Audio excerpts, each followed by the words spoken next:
بسم اللہ الرحمن الرحیم اولئک الذین اشتروا الضلالة بالهدى فما ربحت تجارتهم وما كانوا مهتدین مثلهم كمثل الذي استوقد نارا فلما أضاءت ما حوله ذهب الله بنورهم وتركهم في ظلمات لا يبصرون۔ سورۃ البقرہ آیت نمبر 16۔ اللہ تبارک و تعالی نے منافقین کا ذکر کیا ہے۔ ما قبل کی جو آیات تھی ان آیات میں بھی اللہ تبارک و تعالی نے منافقین کا ذکر کیا۔ اب اس آیات میں اللہ تبارک و تعالی نے فرمایا کہ اولئک الذین، یہی وہ لوگ ہیں کہ اشتروا الضلالۃ بالہدی، جنہوں نے خریدا گمراہی کو ہدایت کے عوض۔ اب یہاں ایک سوال پیدا ہوتا ہے کہ جب کفار کے پاس ہدایت پہلے سے نہ تھی، ایمان تو نہ تھا، ہدایت نہ تھی، تو پھر انہوں نے گمراہی کیسے خرید لی؟ تو مفسرین کرام نے اس کا جواب دیا ہے کہ رسول اللہ صلی اللہ علیہ وسلم نے فرمایا کہ کل مولود یولد علی الفطرہ، ہر بچہ جب پیدا ہوتا ہے تو وہ فطرت سلیمہ پر پیدا ہوتا ہے، یعنی اس کو حق بات قبول کرنے کی صلاحیت ہوتی ہے۔ فَأَبَوَاهُ يُهَوِّدَانِهِ أَوْ يُنَصِّرَانِهِ أَوْ يُمَجِّسَانِهِ، پھر ان کے ماں باپ جو ہیں ان کو یا تو یہودی بنا دیتے ہیں یا نصارہ بنا دیتے ہیں یا مجوسی بنا دیتے ہیں۔ اگر بچہ جیسے ہی پیدا ہو اس کو اسی فطرت پر چھوڑا جائے، اور جب بالغ ہو جائے، اور بالغ ہونے کے بعد جب اس بچے پر اسلام پیش کیا جائے گا تو وہ بچہ جو ہے اس اسلام کو قبول کر لے گا۔ تو اس میں فطرت ہے، جیسے سورہ روم کے اندر اللہ تبارک و تعالی نے فرمایا کہ فطرت اللہ التی فطر الناس علیہا، کہ اللہ تبارک و تعالی کی فطرت جس پر لوگوں کو پیدا کیا، تو وہ فطرت ہے۔ لیکن ان لوگوں نے وہ جو استعداد تھی حق بات قبول کرنے کی، اس استعداد کو، اس صلاحیت کو ماحول کی وجہ سے انہوں نے خراب کر دیا، اور وہ جو استعداد تھی، وہ صلاحیت تھی حق بات کے قبول کرنے کی، اس صلاحیت کو دے کر انہوں نے گمراہی خریدی۔ تو اس وجہ سے اللہ تبارک و تعالی نے فرمایا کہ انہوں نے ہدایت دے کر گمراہی خریدی۔ فما ربحت تجارتہم، انہوں نے یہ تجارت کی اور یہ تجارت ان کے لیے نفع مند نہ ہوئی، وما کانوا مہتدین، اور نہ یہ ہدایت والے ہوئے۔ آگے اللہ تبارک و تعالی نے دو مثالوں کے ذریعے ان کی گمراہی کو بیان کیا کہ مثلہم، مثال ان منافقین کی، کمثل الذی استوقد نارا، اس شخص کی مثال کی طرح ہے جس نے آگ جلائی، آگ کو اس نے روشن کیا۔ اندھیرا تھا، اندھیرے میں اس نے آگ جلائی کہ اس کی روشنی سے کچھ فائدہ اٹھائے۔ فلما اضاءت، پھر جب اس آگ نے روشن کیا ما حولہ، اس کے ارد گرد کو، ذهب اللہ بنورہم، تو لے گیا اللہ تبارک و تعالی ان کی روشنائی کو، وترکہم فی ظلمات،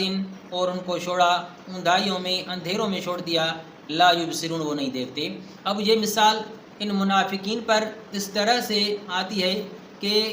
چونکہ انہوں نے زبان سے کلمہ پڑھا، دل سے تو اس نے تسلیم نہ کیا۔ اب جب انہوں نے یہ زبان سے کلمہ پڑھا تو اس صرف زبان سے کلمہ پڑھنے کا ان کو یہ فائدہ ہوا کہ مسلمانوں کی سختی سے بچ گئے، اور ان کو مال غنیمت میں سے بھی حصہ ملتا تھا، زکوٰۃ، صدقات، خیرات میں سے حصہ ملتا تھا، تو یہ ان کے لیے روشنی تھی۔ مگر کب تک؟ جب تک سانس تھی، جب تک سانس تھی چانس تھا، جب سانس گئی، اب چونکہ ایمان تو دل میں تھا نہیں، اس لیے جب ان کی سانس چلی گئی تو یہ اندھیروں میں رہ گئے۔ اللہ تبارک و تعالی نے فرمایا کہ ان کو وہ زبانی کلمہ جو ہے وہ کسی قسم کا کوئی فائدہ نہیں دے گا۔ جب تک سانس تھی تو مسلمانوں کی سختیوں سے بھی بچے ہوئے تھے، ان کو مال غنیمت میں بھی حصہ ملتا تھا۔ تو اللہ تبارک و تعالی نے فرمایا کہ جیسے کوئی شخص آگ جلائے، اس سے روشنی حاصل کرے کہ کوئی راستہ پاؤں، لیکن اچانک کوئی آندھی آ جائے، طوفان آ جائے اور وہ آگ بجھ جائے تو وہ ویسے ہی رک جائے گا۔ تو ایسے ہی یہ بھی جو ہے جب موت آئی تو ان کی وہ روشنی بھی ختم ہو گئی، اب واپس وہ اندھیروں میں ہی آ گئے۔ سمم بکم عمیٌ، یہ سمم بہرے ہیں، بکمن گونگی ہیں، عمیٌ اندھی ہیں، فہم لا یرجعون پھر یہ نہیں لوٹتے۔ اب یہ نہیں ہے کہ یہ سارے جو منافقین و کافر ہیں یہ سارے اندھے بہرے اور گونگے ہیں، نہیں، لیکن اللہ تبارک و تعالیٰ نے بیان فرمایا کہ یہ حق بات سننے سے بہرے ہیں، حق بات بولنے سے گونگے ہیں، اور حق کے نشانات، حق کی علامات دیکھنے سے یہ اندھے ہیں، ان کو اس لیے نظر نہیں آتا۔ اور دوسری مثال اللہ تبارک و تعالیٰ نے بیان فرمائی، او کصیب من السماء، یا ان منافقین کی مثال اس بارش کی مثال سے ہے، فیہ ظلمات، جس میں اندھیرا بھی ہے، ورعد، اور کڑک بھی ہے، وبرق، اور بجلی بھی ہے۔ لازمی ہے جب بارش ہوتی ہے، بادل آ جاتے ہیں تو اندھیرا چھا جاتا ہے۔ یجعلون اصابعہم فی آذانہم، اب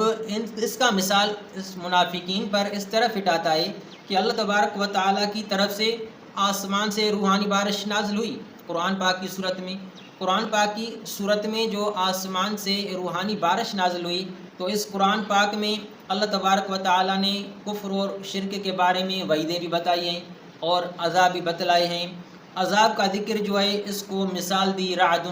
کڑک سے، اور قرآن پاک میں جو حقانیت کے دلائل بیان کیے گئے ہیں، جو اس قرآن پاک میں حق اور باطل کے درمیان میں فرق بتلایا گیا ہے، اس کو اللہ تبارک و تعالیٰ نے تشبیہ دی برقن، چمک سے، بجلی سے۔ تو جب قرآن پاک پڑھا جاتا ہے تو یہ کفار اور یہ مشرکین اور منافقین ان کو یہ بات اچھی نہیں لگتی۔ تو جب وعیدیں سنائی جاتی ہیں، اتنی سخت وعیدیں، تو لازمی ہے جب کڑک کی آواز آتی ہے تو لوگ کانوں میں انگلیاں ڈال دیتے ہیں کہ کہیں ہم بہرے نہ ہو جائیں۔ تو اس وجہ سے جب ان کو بھی یہ کفر پر وعیدیں سنائی جاتی ہیں تو یجعلون اصابعہم فی آذانہم، کرتے ہیں اپنی انگلیوں کو اپنے کانوں میں، من الصواعق،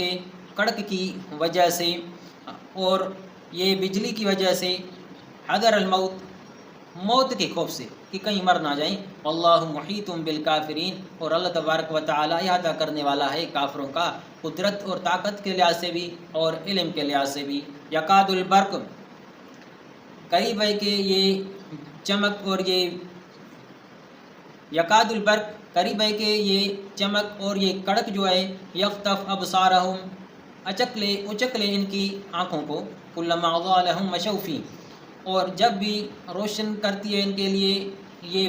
بجلی اور یہ کڑک، مشوا فیہ، تو اس میں چلتے ہیں۔ وَإِذَا أَظْلَمَ عَلَيْهِمْ قَامُوا، اور یہ جب بجلی اور یہ کڑک نہیں ہوتی ہے تو یہ رک جاتے ہیں۔ بعض مفسرین نے اس کی مثال ایسے بھی بیان کی ہے کہ یہ منافقین جو ہیں، جب ان کو مال غنیمت میں سے، صدقات اور خیرات میں سے کچھ ملتا ہے تو یہ مسلمانوں کے ساتھ ہوتے ہیں، اور جب نہیں ملتا اور تکلیف کوئی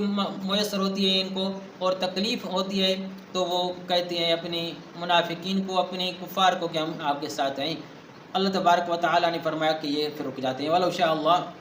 اگر اللہ تبارک و تعالیٰ چاہتا، لَذَهَبَ بِسَمْعِهِمْ، لے جاتا ان کے کانوں کو، وَأَبْصَارِهِمْ، اور ان کی آنکھوں کو۔ إِنَّ اللَّهَ عَلَى كُلِّ شَيْءٍ قَدِيرٌ، یہ سارا وجود دیا بھی اللہ تبارک و تعالیٰ نے ہے۔ تو اللہ تبارک و تعالیٰ نے فرمایا یہ اعضاء، یہ آنکھیں، یہ کان میں نہیں دی ہیں، اگر میں چاہوں تو ان کو ختم بھی کر سکتا ہوں، کیونکہ إِنَّ اللَّهَ عَلَى كُلِّ شَيْءٍ قَدِيرٌ، بے شک اللہ تبارک و تعالیٰ ہر چیز پر قدرت رکھنے والا ہے۔